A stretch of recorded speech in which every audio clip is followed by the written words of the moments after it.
Olá, alunos do Colégio Francano. Vamos para mais uma aula de redação.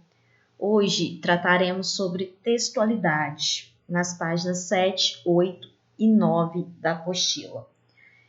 Quando a gente fala em redação, em produção de texto, a gente considera vários fatores que na hora que você vai corrigir, perde ponto por faltar esses fatores ou ganha-se pontos por conter. Quando a gente fala que o texto tem a sua textualidade, a gente considera vários fatores que nós vamos estudar nessa aula. Primeiramente, eu pergunto para vocês, o que é textualidade? A textualidade diz respeito ao conjunto de características que fazem o texto não ser apenas uma sequência de frases. Então, vamos supor, eu colocava, Joãozinho fez lição. Não ser só uma sequência de frases. Uma coisa está ligada à outra. Quando isso está ligado, a gente chama isso de textualidade. Os fatores responsáveis pela textualidade são, primeiramente, a gente cita a coerência. O que é a coerência? É o fator fundamental da textualidade. Se não tem coerência, não tem textualidade. A coerência é o sentido do texto, se aquilo que você está escrevendo faz sentido. E envolve aspecto lógico, envolve aspecto semântico e também os cognitivos, que você tem que partilhar o seu conhecimento com a pessoa que está lendo o seu texto. Em seguida, nós temos a coesão. O que é a coesão? É o uso dos conectivos. Conectivos nós já estudamos no bimestre passado. E também a ligação que estabelece entre palavras, expressões dentro de uma frase.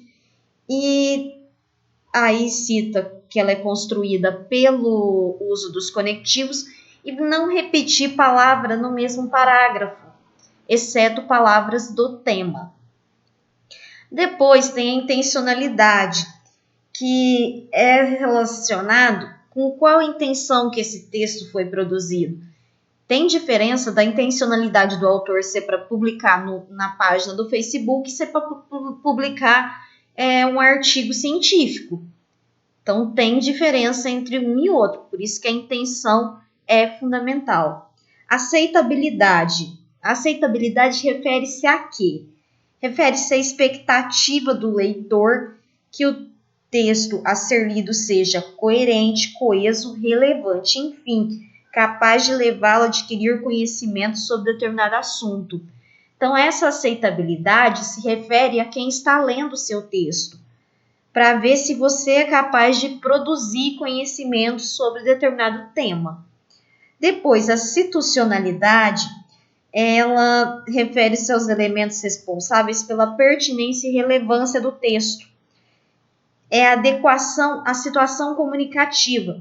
Então, vamos supor, se eu estiver em uma situação onde eu estou conversando com os meus amigos, não é a mesma situacionalidade que eu estiver conversando com o meu chefe em uma reunião formal. Então, a situação é diferente. A informatividade refere-se às informações presentes no texto.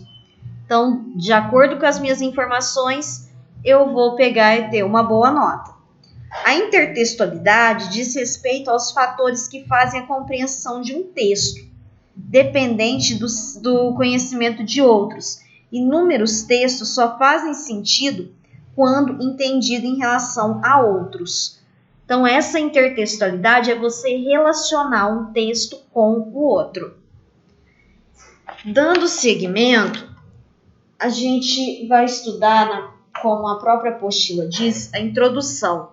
A introdução é o quê? É a tese, é o ponto de vista, é o projeto de texto. Ali na sua introdução tem que ter a tese que você vai defender, o seu ponto de vista e tem que ter um projeto de texto que você vai desenvolver no argumento 1 e o que você vai desenvolver no argumento 2, cujos corresponde ao segundo parágrafo, argumento 1, Terceiro parágrafo, argumento 2. Dicas. Expressões como eu acho, eu penso, na minha opinião, a meu ver e etc., não são adequadas. Então, eu não vou pôr, eu penso que o ato de dar esmola é errado. Eu vou colocar que o ato de dar esmola é errado. Eu não vou pôr, na minha opinião, o Brasil é um país corrupto. Eu vou afirmar que o Brasil é um país corrupto. O ideal é apresentar uma tese de forma objetiva, isto é, direta. Clichês como lugares comuns, chavões, como dar a volta por cima, deixa a desejar, em alto e bom tom e etc. Isso aí a gente não pode usar. Paráfrase ou cópia de trecho que conste na proposta de redação. Se o seu texto fica baseado no texto motivador, que é a proposta de redação, a sua nota vai cair. Aqui tem algumas dicas da apostila, umas dicas para uma boa redação. Primeiramente, uma dica sobre o título. Nada de criar um título para a sua redação antes mesmo de começar a escrever. Toda vez que a gente for criar um título, primeiro a gente escreve a redação para ver, porque título não é tema. Tema é o que você vai escrever, o título tem que ser criativo. Tem vestibular que cobra título. O Enem, por exemplo, você não é obrigado a colocar título na redação, ela não soma a sua nota e também não tira. Você só coloca se você quiser. A dica número 2, cuidado com o internetês. A gente sabe que a linguagem da internet é diferente. Você usa uma linguagem na internet, mas na hora de colocar a redação não escreve abreviado e muito menos com gíria. 3, cuidado com as abreviaturas, clavões, clichês e lugares comuns. A dica 5, por obséquio, evite o rebuscamento linguístico, o qual denuncia, certo? Digamos, o narcisismo por parte de quem escreve. Seu vocabulário é invejável, isso é ótimo, mas na hora de escrever, lembre-se de que nem todo mundo passou horas e horas devorando o dicionário ou lendo livros desde o início do século XIX. Os arcaísmos são verdadeiros entraves da leitura de um texto e prejudicando o entendimento da mensagem. Evite-os, melhor, elimine-os. Você usar um vocabulário muito, mas muito rebuscado, depois a pessoa não consegue entender. Então você tem que pensar em tudo. As palavras que são rebuscadas são importantes? São. Porém, se usar demais, acaba complicando.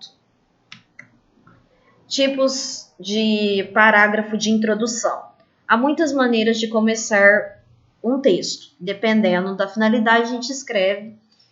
Então, pode ser uma declaração inicial, que é o seu posicionamento sobre um fato, uma comparação. Pode ser uma citação, uma alusão histórica, uma definição do que é um termo. Pode ser uma ilustração por meio de uma narração de um fato para exemplificar. Porém, quando a gente fala de texto argumentativo, eu vou colocar aqui as que são mais comuns.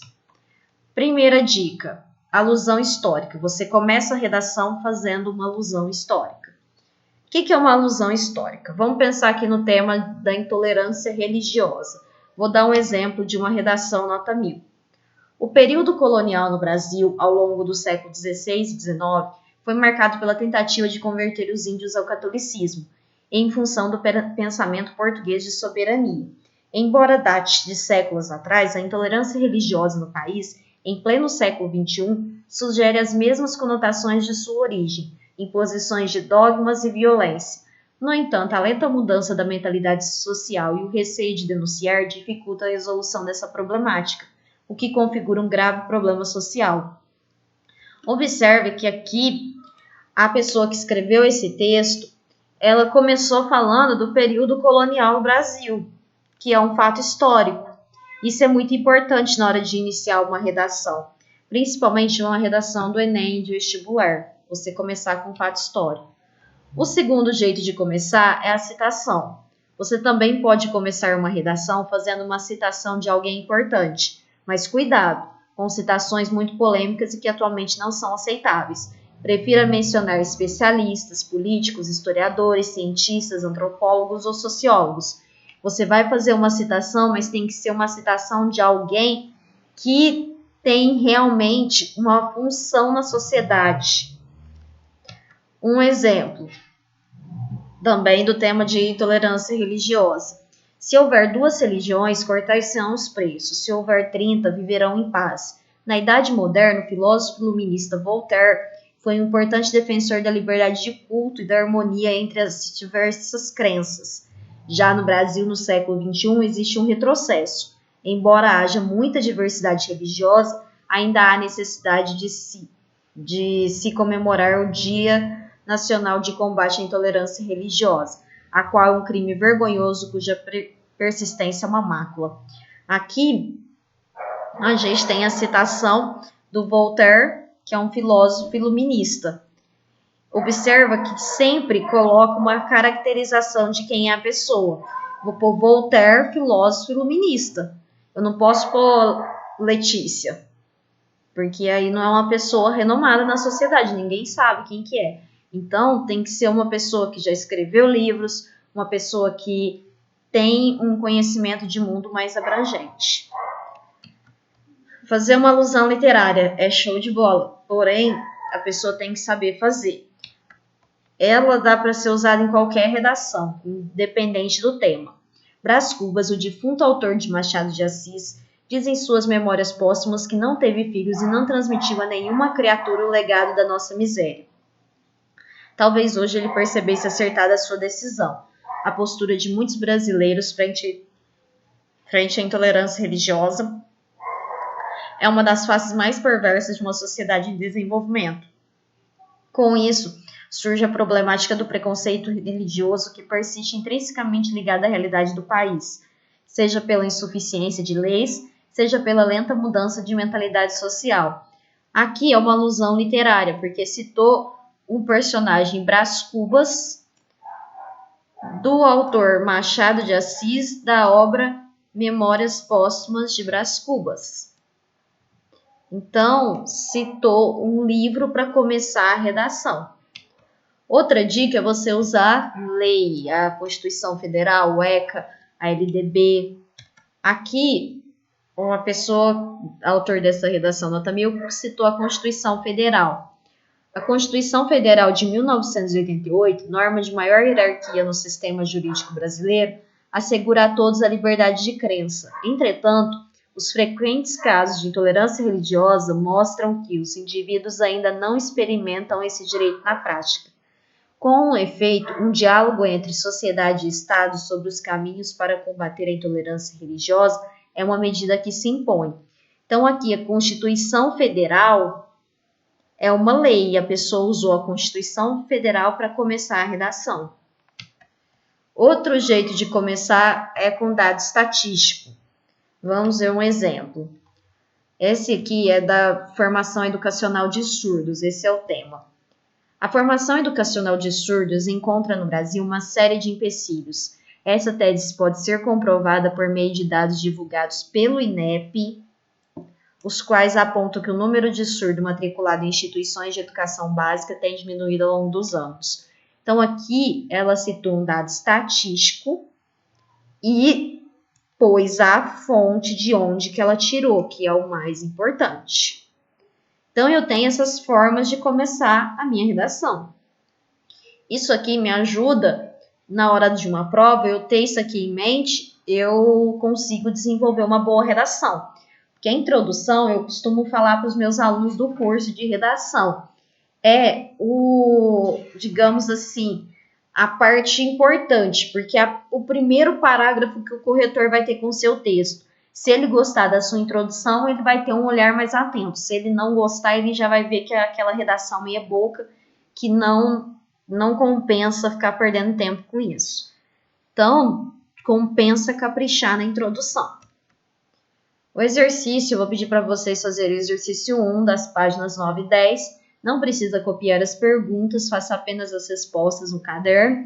Se você estiver imprimindo a apostila, pode responder nela mesma. Faz a caneta, tira uma foto nítida e envia no Google Classroom até a data estabelecida, sem atrasos, por favor. Uma boa semana para vocês, eu espero que tenham gostado dessa aula. E qualquer dúvida, eu estou à disposição. Bons estudos!